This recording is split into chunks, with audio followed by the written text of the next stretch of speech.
Hey people, so this is a video with some of my failed projects, let's say that, well, too early projects. Basically, they lack some functionality in Space Engineers to work. First off, here is my space elevator. I built a 20-kilometer high track for it and the thing itself. So, yeah. It's like my old wheel trams, except I'm using the suspension wheels now because they don't seem to do damage to blocks, really. So they'll run smoothly even at full speed 100 meters per second. So yeah, it's a very early model. I kind of stopped developing on it because of the limitations. So got a couple car containers and then let's just break down here. And then we have a passenger cabin. Now, the cabin here was actually, I think, the most difficult piece to make because I suck at vector math, and basically this thing will keep upright in relation to Earth no matter the orientation of the lift. So yeah, now what I've made of this, let's just get in. So the whole thing can run at 100 plus meters per second, but obviously when you're changing directions from vertical to horizontal, you have to slow down or everything flies apart. So I've got a sensor right there near the rotor for the cabin. Basically, if I have a third rail, that goes into path of the sensor, the thing will break down as long as it's above 15 meters per second and limit the speed of the wheels to the same speed.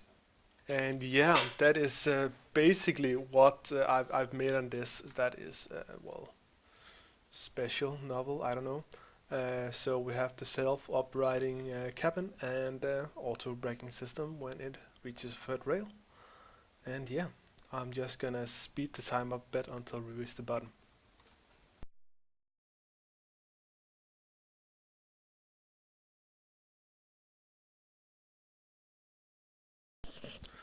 All right, we are nearing the bottom. I forgot to mention the reason this is a failed project is that there is no way for the programming block to interact with the tram, so it's manual. You have to be in a pilot seat and operate the wheels, which you can't do from this cabin. But yeah, we're hitting the third rail in a bit, and it should break down by itself. There we go. 15 meters per second. And yeah, self-operating.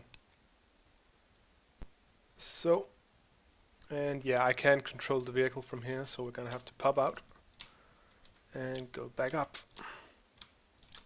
But yeah, I really wish we had some way of controlling the power input to the wheels from the program block that would, well, make this work. Also just for land-based rails and stuff, because this is just as fast as a ship, since the speed is limited to 100 meters per second. And yeah, I mean, it takes turns pretty fairly without anything breaking apart.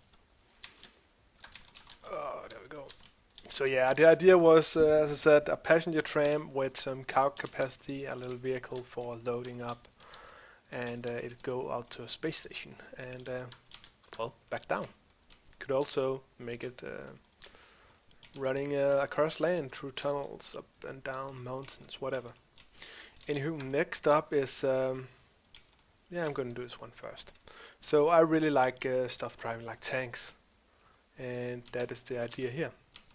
So basically, to be able to turn in space using the keyboard buttons. And I mean, this works. Um, it can turn pretty neatly on while moving, and it can stop up and pretty much turn on the spot. But the problem is due to the limitations where I can't apply power. I can only adjust settings. Basically, I'm reversing the propulsion and adjusting the friction. So yeah, uh, basically to turn, what I do is that I turn the friction on these two wheels up to 100% and all the other four down to 0. Then I reverse propulsion on one of the wheels. So if I want to go to the right, I reverse propulsion on the right wheel, so it'll pull backwards, it'll pull forward, and it'll turn kinda in place. And yeah. But that also means that if you're not pushing forward or reverse, you will not turn. You can only turn while pushing forward or reverse. So that's a bit of a bummer. No, no, no, no. Okay, it survived. And I broke the programmable block on this. It was in front. So now it's stuck in turn mode. Anywho, lastly I got this, which I don't think I broke. Basically it's the same idea. Here I'm skipping the suspension wheels completely and using strings of rotors to well, to get the proper RPM. I think this maxes out at 40 meters per second.